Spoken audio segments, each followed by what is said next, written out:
Both of these, by the way, are beer companies, which accounts for my thin waist. Nestle and also General Motors. So I'm lucky enough to have worked with beer and cars. Yeah. I didn't make it yet to Playboy magazine, but there's still a chance. More importantly, I have more than 30 years experience in management, and some of it even in the IT side many years ago. I've got board experience, 10 years working in Central Europe, in Hungary and in Poland. And I've lived and worked in 6 countries. The first one I'm sure you're familiar with is England. The next 2 might be more difficult. Zimbabwe, Zambia and Zimbabwe. South Africa, perhaps if you watch the World Cup football, you will be familiar with that multicolored flag. Then closer to home here, Hungary, and finally Poland. And I've been back in England now for the last 8 years, so I've done a full circle almost back in England, although most of my clients today are in Central and Eastern Europe. I've had my own business for the last 10 years, so I left the corporate world and decided to go and form Bright Leadership, where the total focus is on developing people, leadership development, helping people to manage and lead people more effectively. That brings us to the title for today's talk this morning, Motivating Staff. How to increase your business success by more fully engaging your employees. It's a sad reality that the only one smiling in a new business often turns out to be the new guy who's just arrived. Yeah? And given a few weeks or a few months, things definitely change. And this really is Peter's story. Peter's a typical guy who's just landed a new job. So he's really excited. He's telling everyone, I'm going to work for the very best company. I've got a real opportunity to do everything I've always wanted to do. It's a really progressive place. We're going to be doing this. We're going to be doing that. I am so excited. I can't wait to start. Yep. You may know people like Peter. You've met them just before they start working in their new company. And then you see Peter just a few months later, maybe even, sadly, a few weeks later. And now Peter's got a slightly different story. Peter says, you know, it's not quite how I thought it would be. You know, they haven't got the budget for this. And while they said they were going to do that, it's been delayed. The manager I'm working for, well, you know, he's very difficult, not easy guy to work for. And sadly, you see the level of motivation in Peter has just gone away. The enthusiastic guy is not the same guy anymore.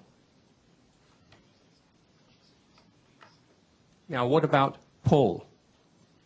Paul's a nice guy. You can see he's a nice guy just by looking at him. He comes to work 9 o'clock each morning, and he goes home at 5 o'clock. Not 1 minute past 5, not 1 minute before 5, but exactly 5 o'clock. His watch goes, beep, beep, beep, beep, beep. Ah, yes, time to go home. And whatever he's doing, he packs up, goes home, and he leaves the office. And suddenly, he's a different guy. This is not the same Paul that we saw in the office. He's now pursuing his passions with 100% engagement, energy, and activity. And this I've seen many, many times, and I'm sure you all know Peter's and you all know Paul's. You hopefully have not experienced being a Peter or a Paul.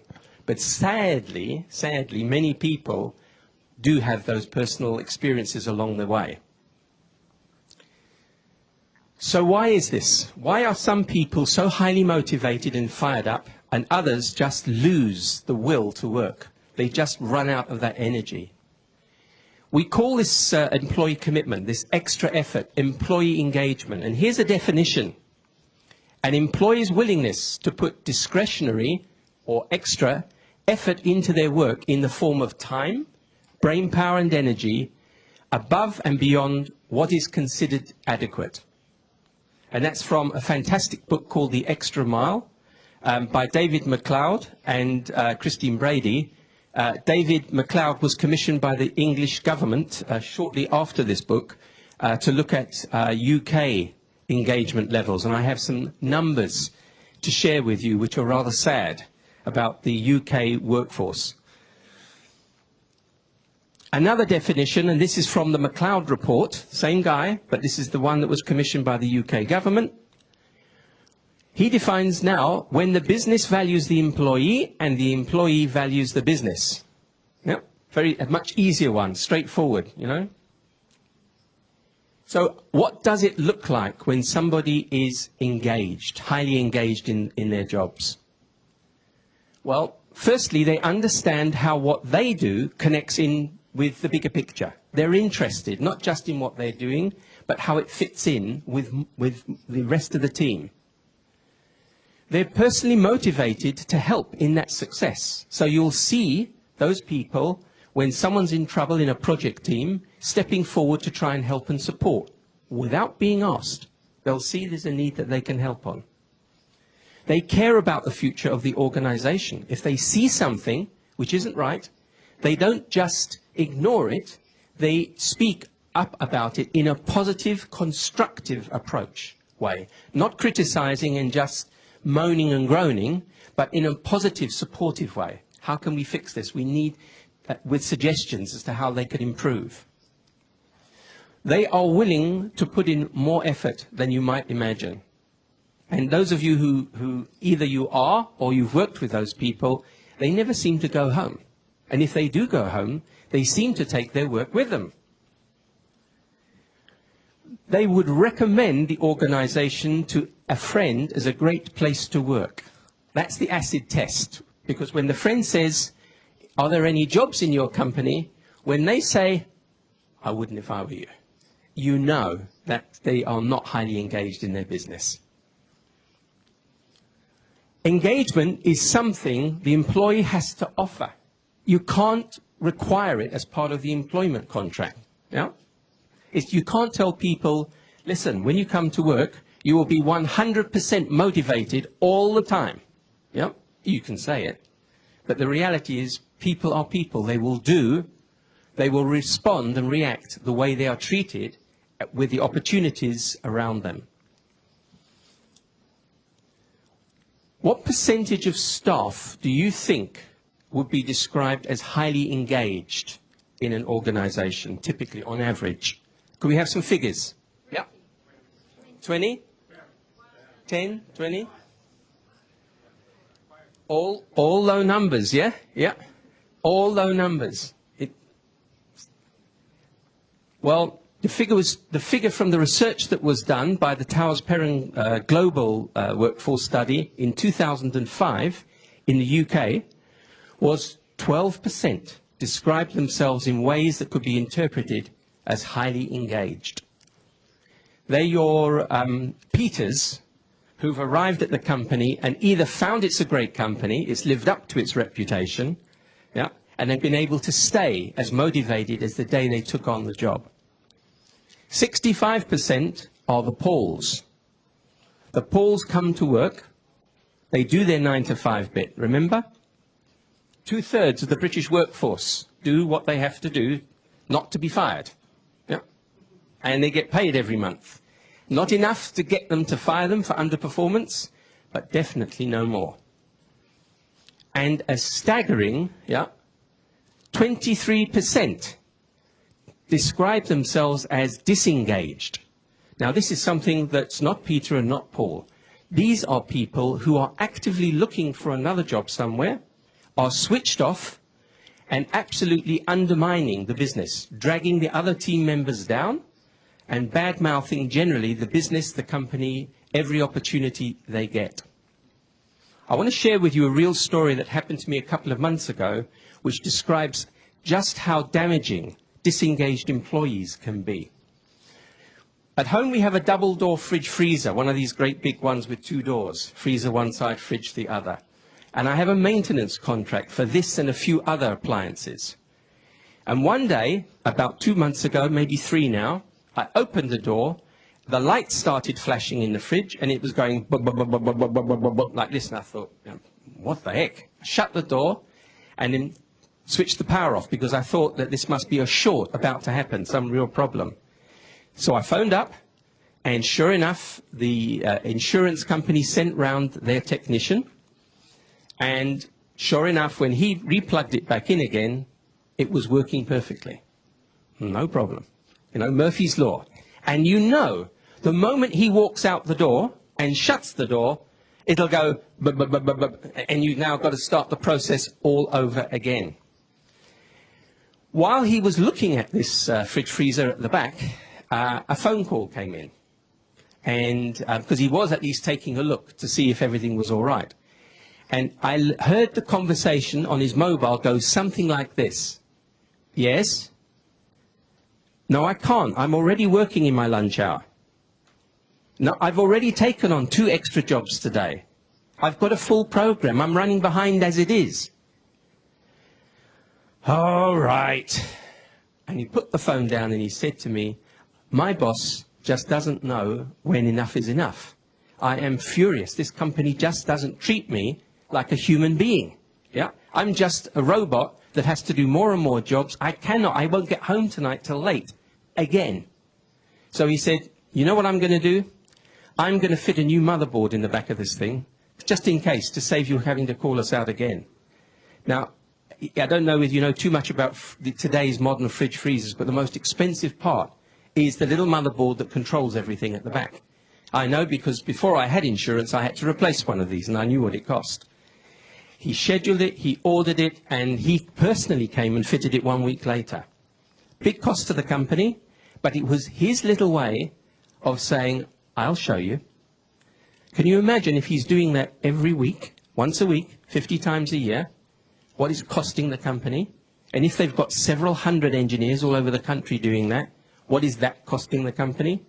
So disengaged employees they're not neutral, they are actually dragging your team business project down. And it really is important to address them.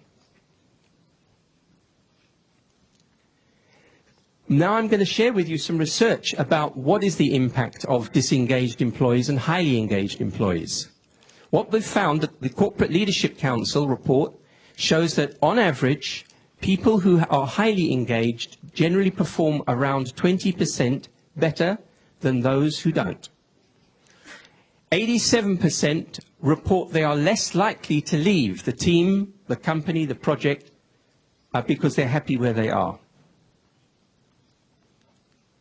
As employee engagement levels rise, so do sales, customer satisfaction, and absenteeism, which is when people just don't come to work. I don't know whether you have this problem in Russia so much, but in England, I saw a dreadful statistic which shows the number of people who take, shall we say, sick leave, which consists of a Friday or a Monday, where they don't have to present a doctor's certificate, at a minimum of 21 or more days a year. That's a month a year. Absolutely amazing statistic.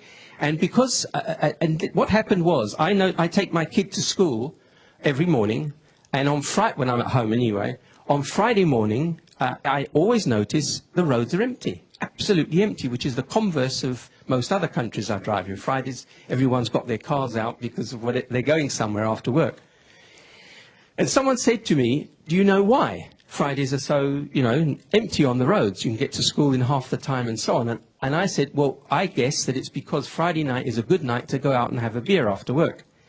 And we do have very strict drink driving laws. So people organize to club together and go in one car or go by public transport and so on. No, no, no. It's because Friday is the most popular day to become sick. So I learned something that I had not realized.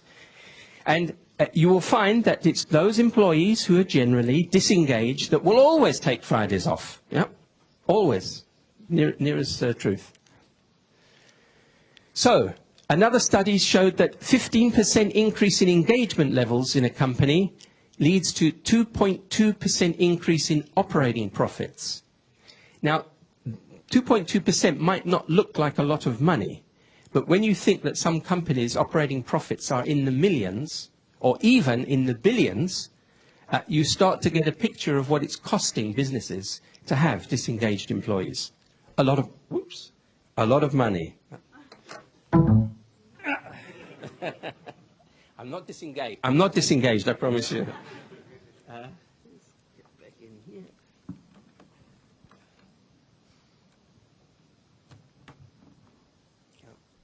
We'll now check if the technology works. There's a strong team behind here, so I'm counting on it. Yep, well done, thank you. Maybe I'll stand this side.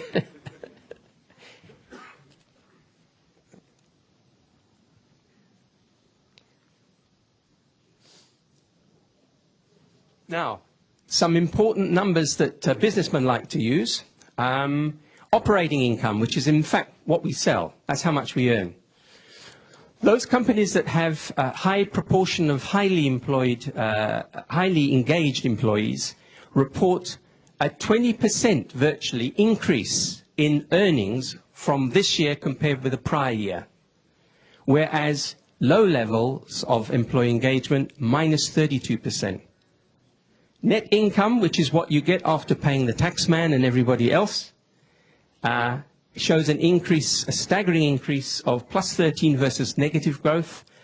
And for the stock market, shares improve dramatically when the team in there is highly engaged. And therefore, creating employee commitment and engagement isn't just a nice soft thing to have. You know, it's not just the right thing to do. It's money, it's profit, it's future business. So it really does have a massive impact on the results of companies. Now I'm going to share with you the top 8 factors that affect employees' engagement. What switches them on and switches them off. And I accept that in Russia there may be some differences. In fact, I'm certain there will be some differences in the order of them, but universally many of these things will still hold true. Number 1 is senior management interest in the employee, and that senior management is the boss, not necessarily the guys at the very top. It's that I feel my boss cares about me. They're interested in me. And when you think about it, if you're on a project team or if you are in a very small team, you can easily become so focused on the task, on the deadlines, on which code to use, on which decisions to make, that in the process we sometimes forget about the individuals on the team. It can happen very easily. So if this is the number 1 in the UK, people want to feel that their boss values them, cares for them as an individual. Secondly, personal development over the last year. And this is particularly true for under 35-year-olds. Under 35-year-olds have a burning passion, generally speaking, to feel they are developing and they have a chance to move ahead in the future. They're on the career ladder moving up. People 35 plus, and I'm sure that's not true of all 35 pluses, but people 35 plus have less intensity about that development than those under 35. Reputation of the organization as a good employer. People like to work for companies that are highly respected. So when they ask, who do you work for? And you say, pardon what? You know that that was a question they didn't want you to ask them.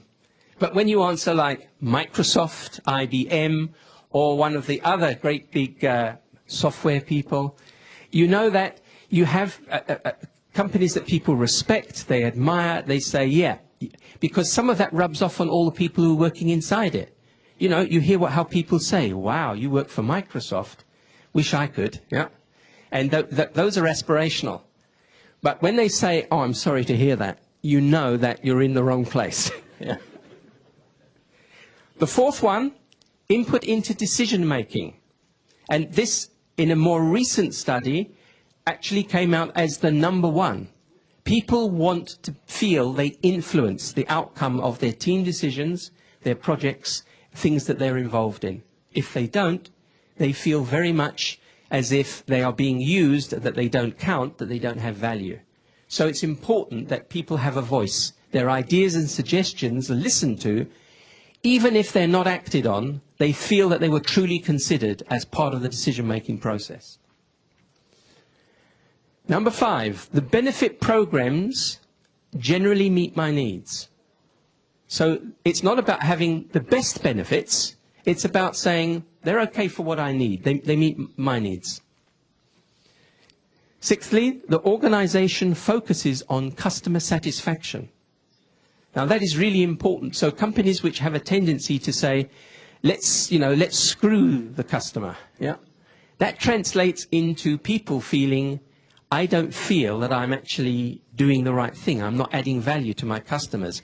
I want to feel that my work is really worthwhile.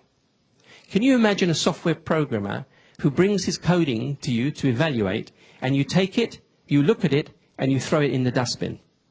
And he looks at you and says, what did you do that for? Just say, I didn't like it. Why not? No, I just didn't like it. But don't worry, you won't be fired. Yeah, you'll get your money. Just go ahead and do some more coding. And this happens every day. Yeah. Now, you could even give that guy a 25% increase. I promise you, sooner or later, he'll say, listen, I'm out of here.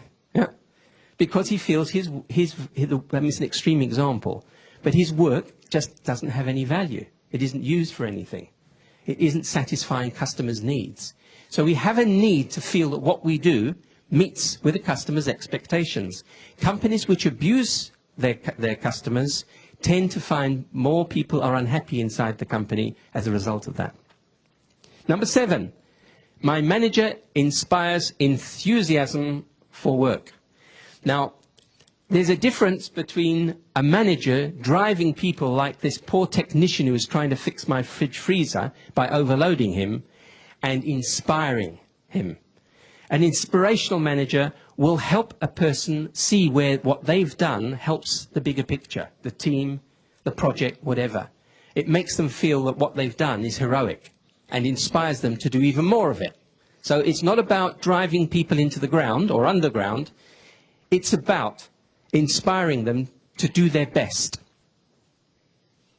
And finally, the 8th one, that salary criteria are fair and consistent.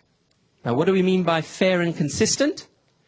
What we mean by that is that when I look at what I'm being paid and what he's being paid, and make no mistake, companies can have their secrecy policies, but quietly over coffee or a beer, people exchange such information. And always we focus on who's earning more. You'll notice that. No one ever came into me as a manager and said, listen, I've heard that Joe gets less money than me, and I want a reduction in salary immediately because it's not fair. They don't do that. But you can be certain the other way around. They definitely do. They come to you and they say, listen, you know, Joe gets 10% more than I do. I feel I should have the same. Now, if you can't defend that, they are going to be very disgruntled. If you're able to say, well, he's been 2 years longer, he's handling this, he has this software knowledge that you don't have yet, etc., and so it's defendable. It's about fairness. Yeah, not about high salaries, although high salaries always help, but it's about fair salaries. That's what really is important to people. So those are the UK factors that were found out, and a number of studies since then tend to confirm these factors. They will be different for different companies, and they will be different for individuals. Okay, this is a reality. A CIPD study found that only, and this is recent, 2006, that only 25% of the people working in a company felt their leaders had a clear vision of where the company was going. Now, these leaders may have known where the company is going, but they didn't share it with the team. The team didn't feel connected. That means 75% of managers or leaders don't know where they're going, or at least haven't shared it with the rest of their team, a staggering number. 35% felt they could not trust their leaders. And I think that if that was measured today, 6 years later, after many scandals and things that I've seen going on in business, I'm afraid that figure would be even worse. 65% felt they couldn't trust their leaders, 2/3, 2 out of every 3. And only 31% felt their leaders treated them with respect. And respect is for free. Yeah? You don't have to go on any special courses to be respectful. Yeah? It's a value system that you can adopt and choose to be respectful to others, even if you haven't been in the past. Even if somebody is your biggest enemy and they've done something really wrong, you can still tell them that they are dreadful people in a respectful way. Yeah? Dreadfully, you know, respectfully speaking, I dislike you. Yeah? And so what's the solution in England? Well, to try and throw money or to structure pay packages so that, you know, we're rewarding people for things that they should be doing anyway. It really doesn't work. Performance-related pay, 5% more for coming to work. That probably would be a worthwhile incentive given the number of days that people take off on Fridays. Let me share with you something that's been around for a long time, which is Hertzberg's motivation theory. He divided motivation factors into two things.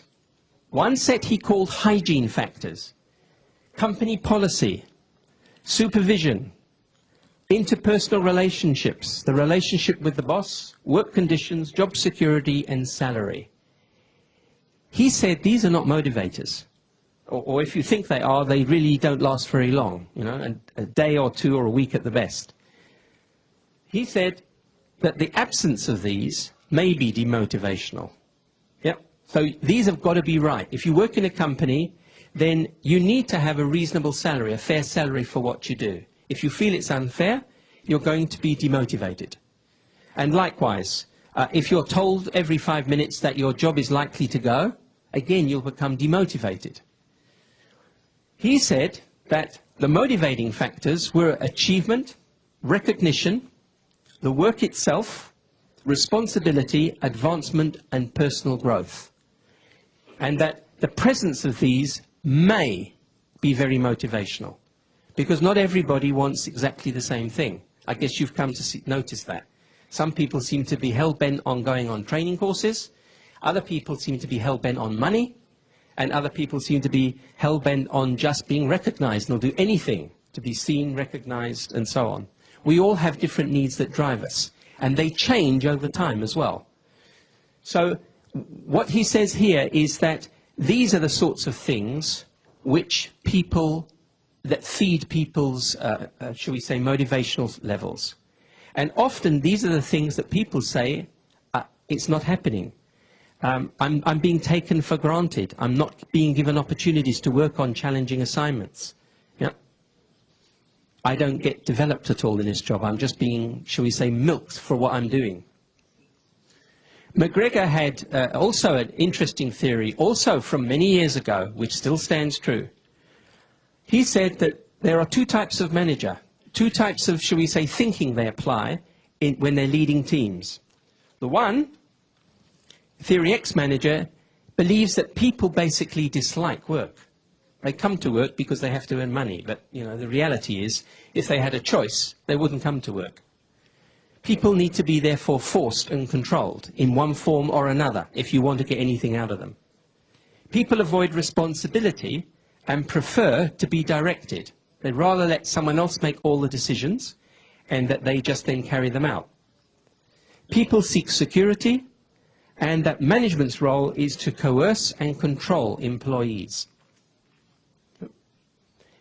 Can I ask you with a show of hands, have you ever met a manager that has these types of traits? No? You've met them, you don't have to have worked for them. No? Oh, well. They are alive and well and living today. Yeah?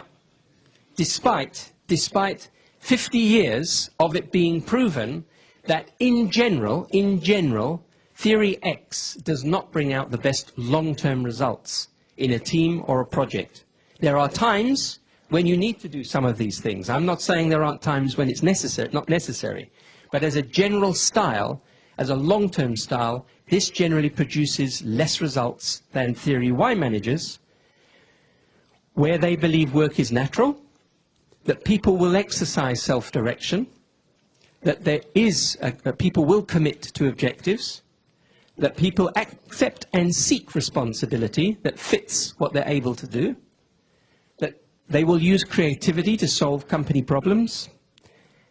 People have potential, and that management's role is to develop employees and help them realize their potential towards common goals. Note, the goals of the employee, but also the goals of the business. You can't have the one without the other. The two go hand in hand. And sometimes that does mean you've got to have some serious talks about individuals' personal goals and what the company needs from them. So what can you do? At the end of all of this, you're going to be running a team of people, and probably you're thinking about some of the people you know who are difficult, some of the people who are a wonder to work with, and wondering how can you turn some of these people to be more like the ones that you like to work with than the ones who are all the time dragging their heels, pushing back, making life difficult inside the team, the project. These are the recommendations. Firstly, know your people. I had a manager who I worked for a famous beer company. And he was we had a lot of opportunities to go for drinks, socialize, etc. And often he'd be chatting to me and asking me about, why did you choose to do this? What made you want to do that? What do you like most about that? Now, these questions wasn't like a Spanish Inquisition. It wasn't like 100 questions and oh my God, you know, I didn't even notice him asking me these questions. They were natural over a course of time, talking and chatting. And I found he was great to work for because he really knew me. He really understood everything about me. And he knew what motivated me and what demotivated me. And he seemed to provide lots and lots of the things that motivated me and fired me up. And I was a highly engaged employee, and we were highly successful as a business, achieving, moving to #1 in the market, making record profits. It was a great time, and I remember him very affectionately. And I thought to myself, he must really like me to be so, you know, interested in my involvement and understand me so well. Until I found out that he did it with the whole team. That one day when we were talking, etc., that was his style. Now, he had to have the right formula because today he's chairman of the company that he never thought he'd even make the board of. So his style, he basically led himself and managed himself through great leadership to the top. And it was not a surprise for me when I heard that he'd achieved that level. So know your people. It's great dividends. You'll understand much more about what motivates them and fires them up. So amongst all those tasks and deadlines, find the space to get to know your people as individuals. People are not numbers. Value them. Yeah? Value them. They're precious. They are special. Everybody has something unique to give, and they'll give it as long as they feel you value them enough for them to want to give it. Alignment. One of the biggest problems is people don't know what they need to do to be successful. Team leaders and project managers need to continuously align people with what they're doing with the bigger picture so they can see meaning in the work they do. Alignment is something which is shocking in many companies. People just don't know. You saw the figures. 75% of the people believe their leaders don't know where the company's going. They may well know, but they are not sharing and aligning that with the people below because they're not important enough or whatever the reasons they choose. Involvement. When it comes to important decisions that affect people inside the team, ensure that they are involved. Even if the decision doesn't go the way they'd like it, at least you've listened to why they object to whatever it is. Grow them. People need to be grown and developed, and that isn't just necessarily sending them on the latest courses. Giving them opportunities to try things that they haven't done before, providing coaching and mentorship, guidance, etc. These things can all help people to feel that they are developing themselves inside your team and inside your projects. And I know some people who can't wait to work for some managers because they know they are growers of people, not milkers of people using them. Communications is perhaps the single biggest problem that I'm called in for in companies all over the place. People just don't talk to each other. I even have a lovely story where two people sitting opposite each other would send each other emails rather than just chat about the problem and the issue. Now, you know, it's just the reality. And the person involved who told me this story couldn't believe they'd had an email and sort of leant across the table because they were opposite and said, "Excuse me, did you just send me an email?"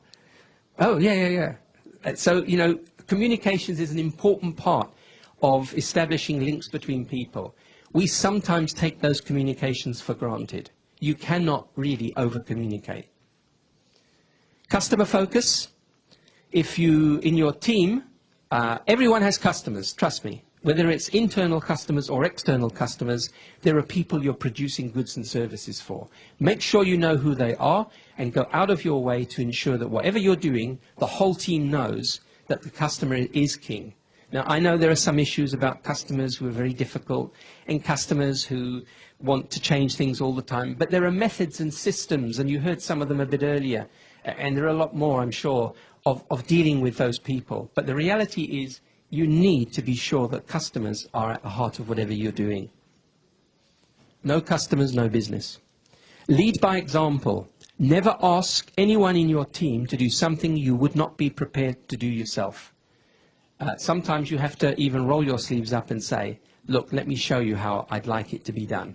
But only do that once. Otherwise, you'll find that they have managed to delegate upwards, telling you all the time, "Oh, I can't remember what you told me. Could you show me that again?" Yeah? And after about 6 or 7 months of that, you'll suddenly realize they got wise. Use words like we, not I. I is very egotistical and separates the leader from the team. The best definition I heard on one of my training courses came from one of the people, delegates on the course, when I asked them, what's the difference between a manager and a leader? And they said to me, you know, a manager is on the outside of the team, and a leader is actually feels like they're inside the team. And I thought that was a great definition. Leaders use language like we. Managers, you tend to use language like I want this, I want that. Trust and empowerment, providing trust, measured trust, obviously, not just completely wild trust, but demonstrate trust, try and help your people in the team to be empowered, to make decisions that affect them as much as possible. Don't put all the decision making always on yourself as a team leader or project manager. Demonstrate respect at all times, even in difficult situations. I had 3 people stealing from the company once. I promise you I dismissed them in a very respectful manner. Yeah? It was no problem, because they were leaving the company. Why did I need to be rude? Yeah?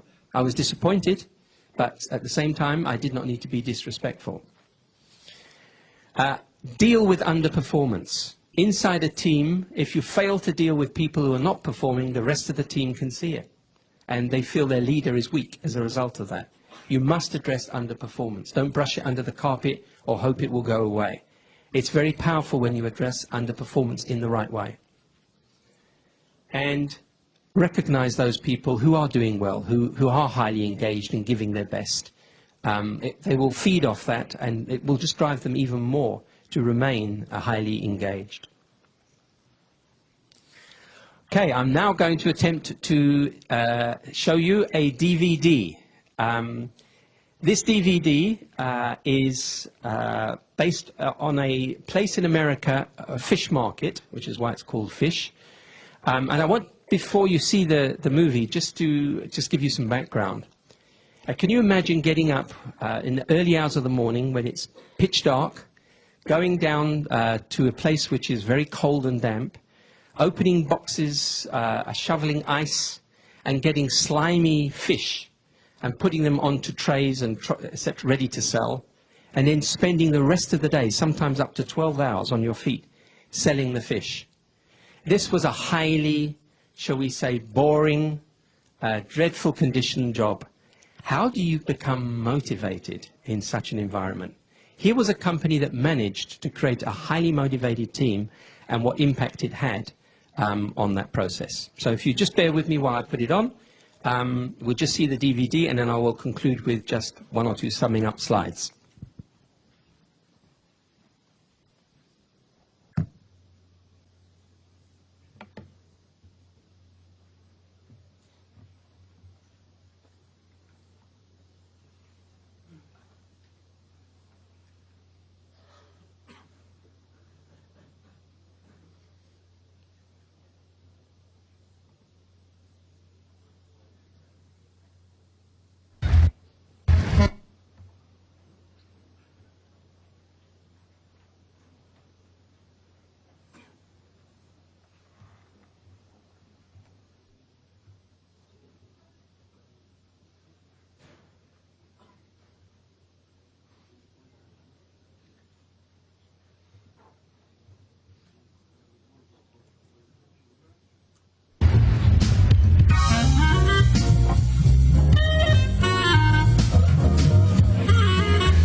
young lady crosses my path, let me get up.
I think most of the success that's come to us has come from because we're playing.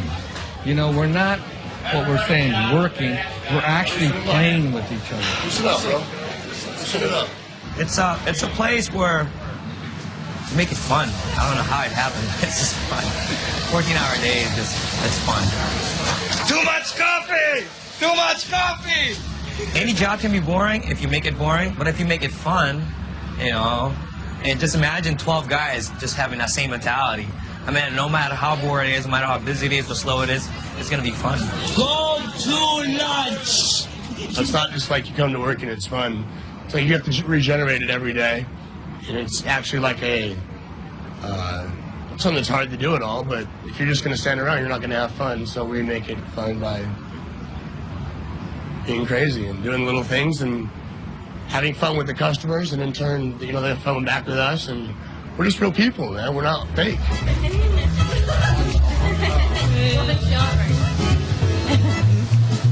There you go. You know, like the screaming and the yelling part?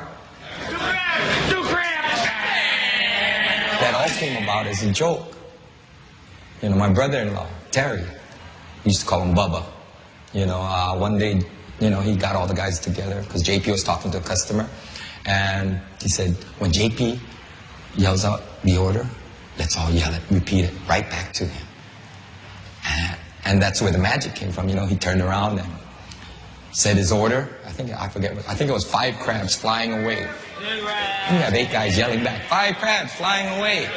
And we all went, holy, that felt great. And so we just kept doing it. Double King! Double King! Play pieces! Play pieces! Go to Montana! Go to Montana!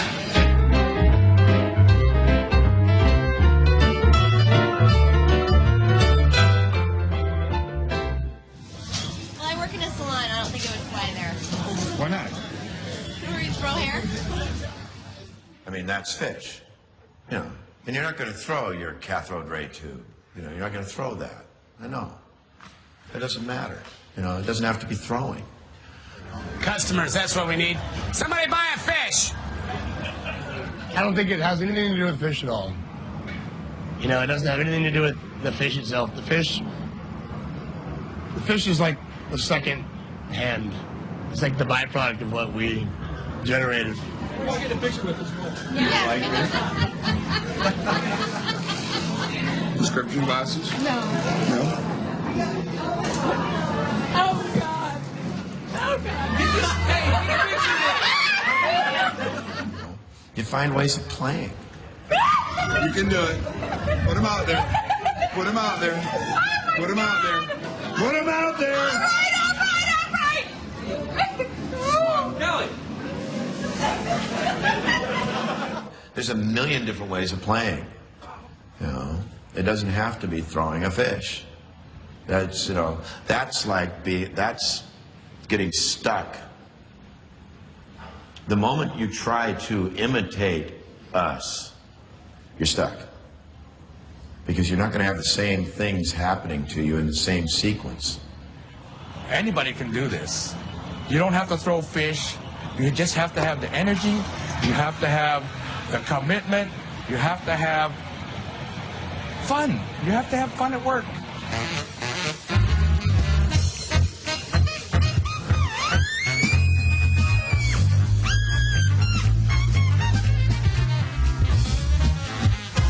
We're not dealing in fish. We're not really dealing in fish. We're dealing in a product, yes, but we're dealing in service. We're dealing with people that, you know, that we want to serve to the best of our abilities. One of these? Yeah. Right back. Right back. You take credit card? Yes, we do. Want to? It's a joke. It's just a joke. I started working here just as a job, and it was a monotonous thing. It was hard labor. I learned to enjoy it. It was something about when a customer came up to me and said it was the best fish they'd ever had. Something happened to me, and I realized I was serving people, and I was making people happy. This gave me a plus in my life and made me want to do it even more. And I love serving the people now. Shoes are tight. Thank me, Gillette. We noticed that we can make a difference for people. Like when they come by, they leave in a better mood. And a lot of people have told us that we made their day. Are you from New York? Yeah. Nice. If you love your job, it's going to show. And if it shows, and obviously it's going to affect somebody. How's that look? Muscles going to Montana.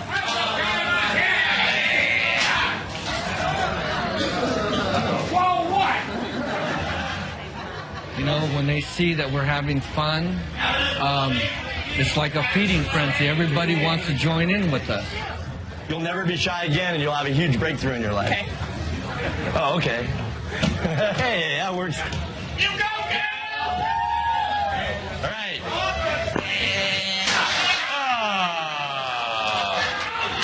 You got to hold on to it. Okay, one more try.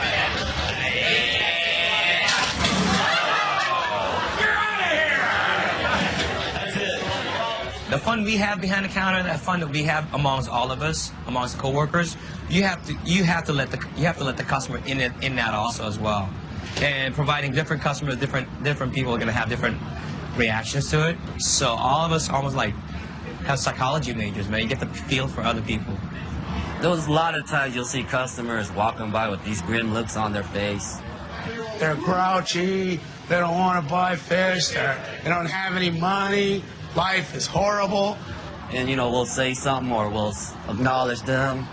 And they'll turn around and they'll smile and say hi. And then they'll stop and talk to us for a little bit. They come by here, they're walking away, they're holding their wife, they're playing with their baby. And I know we made their day. You know, they don't have to buy nothing, but we know they're walking away with a smile on their face. We have people coming down here in their lunch hour from the office buildings to just watch us perform, to get juiced up to go back to work. We call them the yogurt dudes. I'd yell out, "Good afternoon, yogurt dudes," and then all the other guys behind the counter would respond, "Good afternoon, yogurt dudes." And then they'd all stand out there and they'd hoist their cups of yogurt and wave. They want to work here. They want to be here. You know, Bear has people in business suits come and shovel ice in the morning.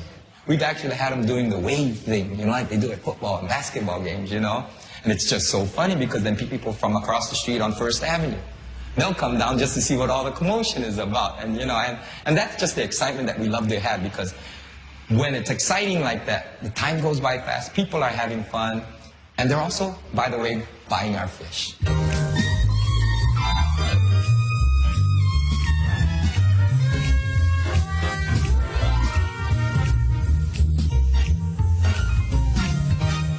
You have to always be there.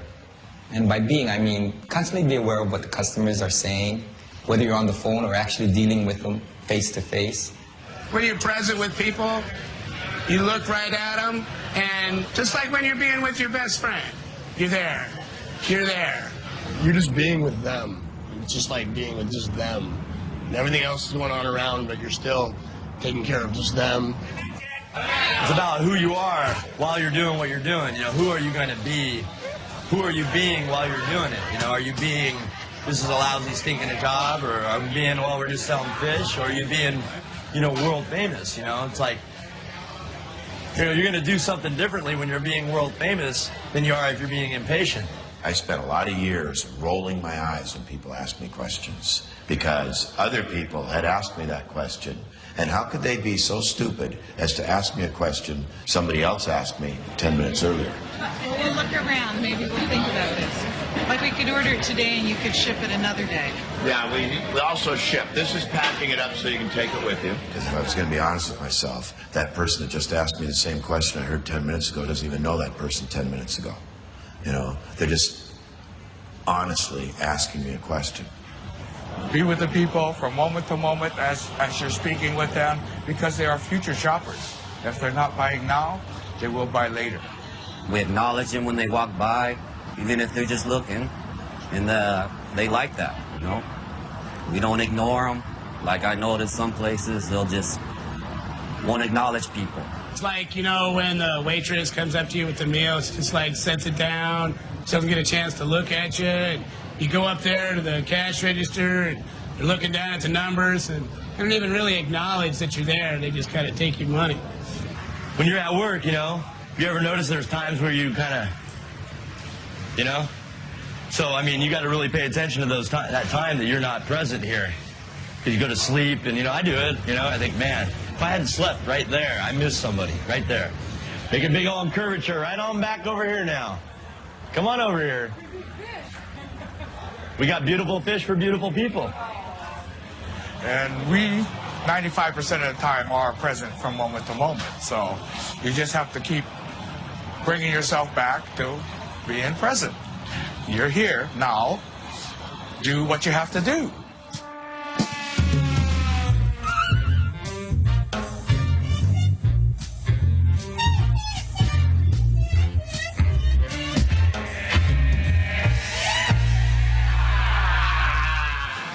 You got to choose where you're going to be as soon as you get out of bed. I do consciously make that choice every day.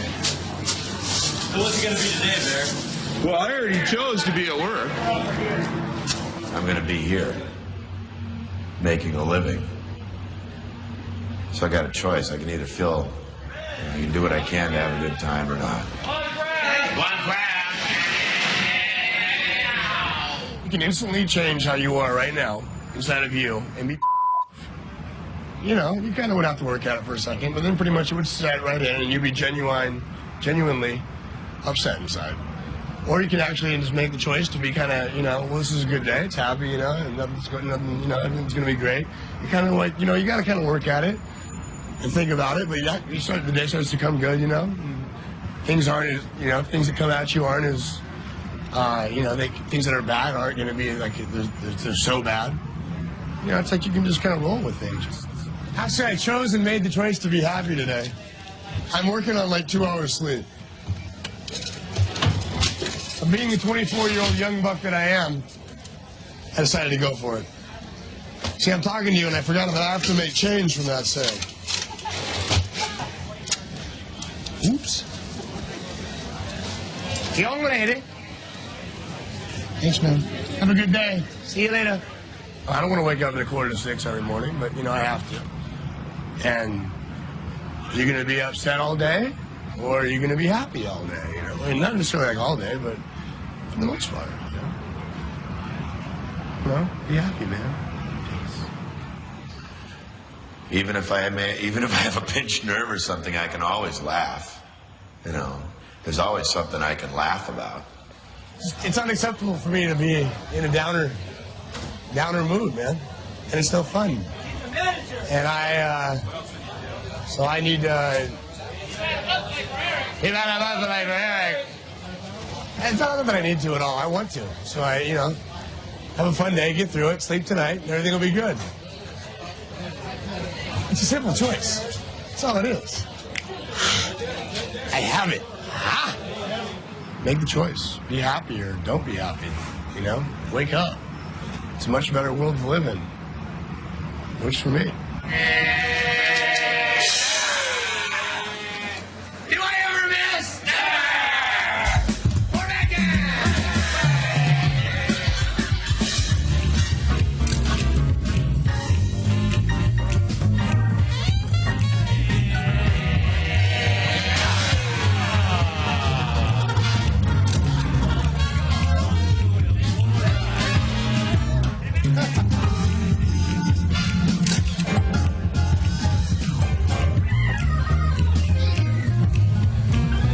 Simple choice. That's all it is.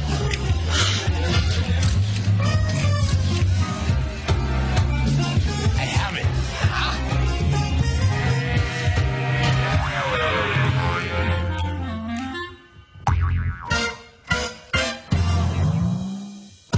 You got those Monday morning blues, but it don't have to be that way for you.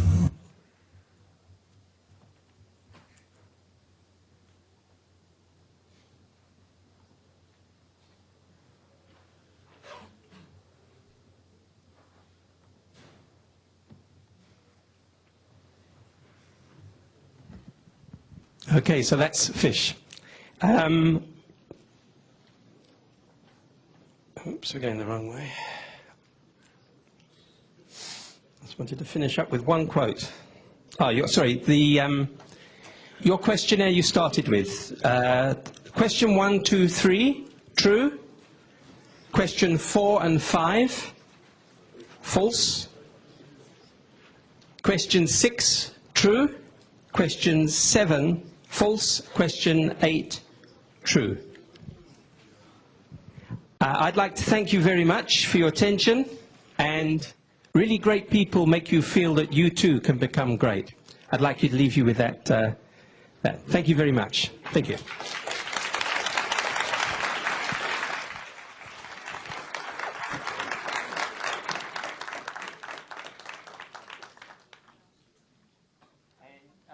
Can we take, if there are any questions, can we rather leave that to over the lunch break? You can come and see me. I'll be very happy to answer any questions you have. Thank you.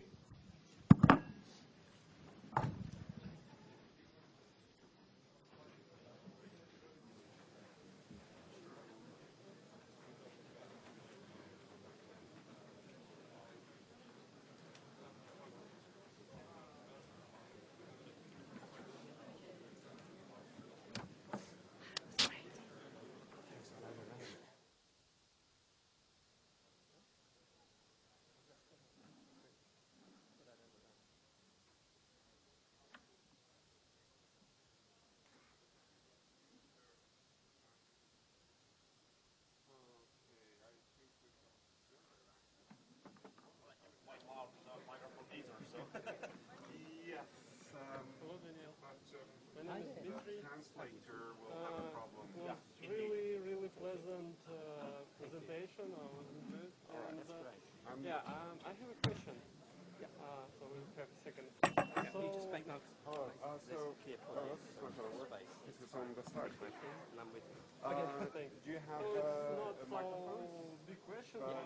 I've noticed during this video. So I actually need a not this microphone, but a microphone that and two.